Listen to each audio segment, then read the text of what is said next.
UGC को लेकर गहराते विवाद पर केंद्र सरकार ने मोर्चा संभाल लिया है। शिक्षा मंत्रालय ने स्थिति की गंभीरता को देखते हुए हस्तक्षेप शुरू कर दिया है, जिससे यह साफ है कि केंद्र सरकार अब फुल एक्शन में आ गया है। दरअसल केंद्रीय मंत्री की तरफ से आज पूरे मामले को लेकर एक्शन लिया गया है, पूरे मामले को लेकर संज्ञान लिया गया। जिस तरह से यूजीसी को लेकर देश में अलग अलग जगहों पर इसको लेकर विरोध किया जा रहा था, कई जगहों पर कई लोग इसका समर्थन करते नजर आ रहे थे, कई लोग इसकी खामियां बता रहे थे, कई लोग इसकी अच्छाइयां भी बता रहे थे। हालांकि केंद्रीय मंत्री की तरफ से इसको लेकर क्या कुछ कहा गया है उसको भी आपको बताते हैं। केंद्रीय शिक्षा मंत्री का स्टेटमेंट ने इस पूरे विवाद पर जमी बर्फ को पिघला दिया है। मंत्री जी के स्पष्ट और आश्वासन भरे रुख से अब यह साफ नजर आ रहा है कि विवाद का अंत करीब है। इसमें मैं एक बात बहुत विनम्रता से आश्वस्त करना चाहता हूं, किसी को उत्पीड़न होने नहीं दिया जाए, कोई भेदभाव नहीं होगा, कोई डिस्क्रिमिनेशन के नाम पे किसी को भी मिसयूज करने का अधिकार नहीं रहेगा। इसमें यूजीसी हो, भारत सरकार हो या राज्य सरकार हो, इसकी दायित्व रहेगी। मैं आश्वस्त करता हूं, उसको जो व्यवस्था हुई है, भारत की कुछ भी व्यवस्था हो, संविधान की परिधि के अंदर होगा। और ये जो विषय आई है, ये तो सुप्रीम कोर्ट की निगरानी में व्यवस्था है। इसमें आश्वस्त मैं फील करना चाहता हूँ, कोई भी किसी के ऊपर भी अत्याचार या किसी को भी भेदभाव नहीं किया जाएगा।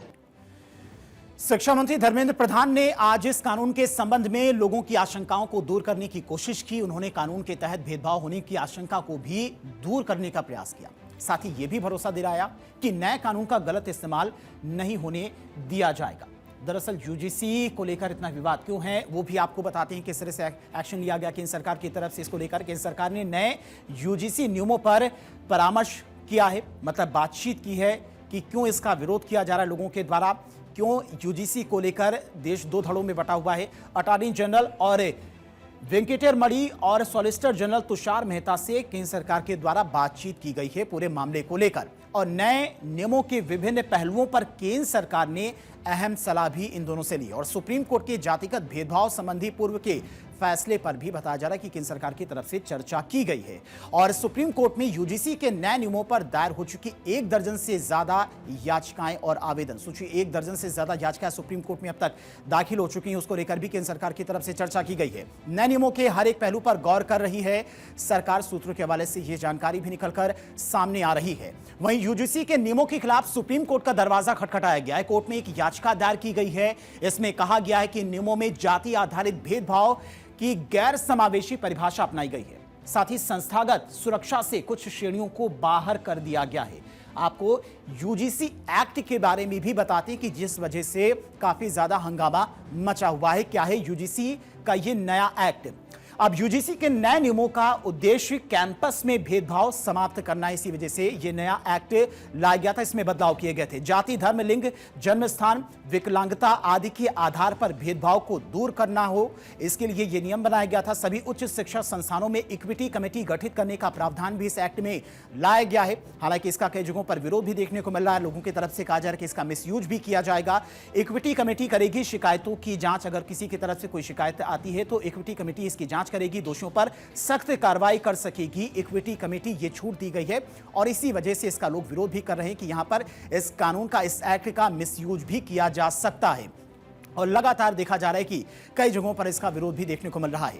इस मामले पर उत्तर प्रदेश में बवाल देखा जा रहा है। इस्तीफा बनाम इस्तीफे का दौर इस वक्त उत्तर प्रदेश में चल रहा है। कोई यूजीसी को सही बता रहा है तो कोई इसके खिलाफ है, और लगातार सरकार के खिलाफ भी लोगों की तरफ से कई प्रतिक्रियाएं सामने आ रही हैं। बरेली की सिटी मजिस्ट्रेट अलंकार अग्निहोत्री के इस्तीफे के बाद अब अयोध्या से जीएसटी के डिप्टी कमिश्नर प्रशांत कुमार ने भी इस्तीफा दे दिया है। अलंकार अग्निहोत्री ने जहां पर यूजीसी के विरोध में इस्तीफा दिया, तो वहीं प्रशांत कुमार सिंह ने यूजीसी पर राजनीति होने से दुखी होकर त्याग पत्र दे दिया है। यह इस्तीफा दिया गया है और इस इस्तीफे में क्या लिखा है यह भी आप देख सकते हैं। 2 अधिकारियों के द्वारा यूजीसी को लेकर इस्तीफा दिया गया। पहले अलंकार अग्निहोत्री ने, जो सिटी मजिस्ट्रेट थे, उनकी तरफ से इस्तीफा दिया गया और उसमें देखिए उनकी तरफ से क्या लिखा गया। उनकी तरफ से लिखा गया कि प्रयागराज माघ मेले में जो वहां पर जिस तरह से शंकराचार्य के द्वारा, स्थानीय प्रशासन के द्वारा उनके जो शिष्य थे उनके साथ में जो दुर्व्यवहार किया गया, उसको देखते हुए अलंकार अग्निहोत्री की तरफ से इस्तीफा दिया गया। वहीं यूजीसी को लेकर बात करें तो जीएसटी कमिश्नर की तरफ से, प्रशांत कुमार की तरफ से भी इस्तीफा दिया गया है। उन्होंने कहा कि जिस तरह से मुख्यमंत्री योगी आदित्यनाथ को लेकर कुछ लोगों के द्वारा टिप्पणी की जा रही, सरकार को लेकर जिस तरह से टिप्पणी की जा रही है, उसको लेकर उन्होंने इस्तीफा दिया है। कुल मिलाकर इस मामले पर सियासत गर्म है, लेकिन मामला धर्मेंद्र प्रधान के हाथ में है, जिससे वे साफ साफ कह रहे हैं कि उत्पीड़न के नाम पर दुरुपयोग नहीं होने दिया जाएगा। मतलब साफ है कि यूजीसी विवाद केंद्र सरकार जल्द ही इसका समाधान निकाल लेगी।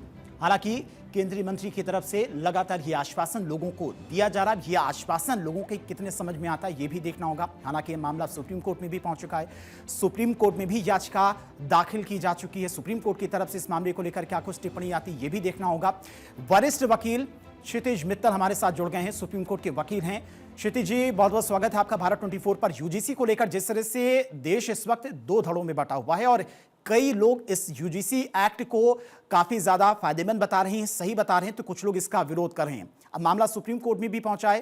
क्या कुछ सुप्रीम कोर्ट में याचिका दाखिल की गई है इस मामले को लेकर, और क्यों इतना विरोध इसको यूजीसी एक्ट को लेकर है? धन्यवाद आपके चैनल बनाने के लिए। बात यह है कि अब यूजीसी ने क्या नए रेगुलेशंस लेके आए 13 जनवरी 2026 को।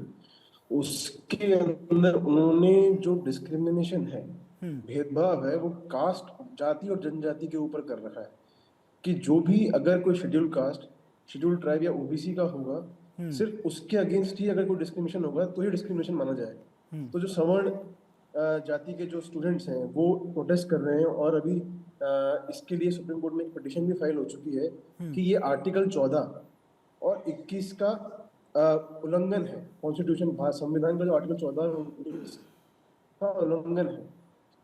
वैसे तो आर्टिकल 15 और 16 के अंदर कास्ट बेस्ड आप कर सकते हैं, लॉ बना सकते हैं, परंतु इसके अंदर बोला गया है कि सिर्फ एक सवर्ण जाति के स्टूडेंट्स को आपने क्यों छोड़ दिया। तो अभी मामला सुप्रीम कोर्ट में है, देखते हैं सर क्या होता है। जस्ट अभी पिटीशन फाइल ही हुई थोड़े दिन पहले। ठीक है, बहुत बहुत शुक्रिया क्षितिज जी, आपने अपना समय दिया भारत 24 को। तो लगातार अब यूजीसी को लेकर अलग अलग जगहों पर विरोध प्रदर्शन तो देखने को मिल रहा, लेकिन अब केंद्र सरकार की तरफ से पूरे मामले को लेकर संज्ञान लिया गया है। केंद्रीय मंत्री धर्मेंद्र प्रधान की तरफ से भी पूरे मामले को लेकर संज्ञान लिया गया है। देखते हैं सुप्रीम कोर्ट की तरफ से इस मामले को लेकर क्या कुछ टिप्पणी निकलकर सामने आती है।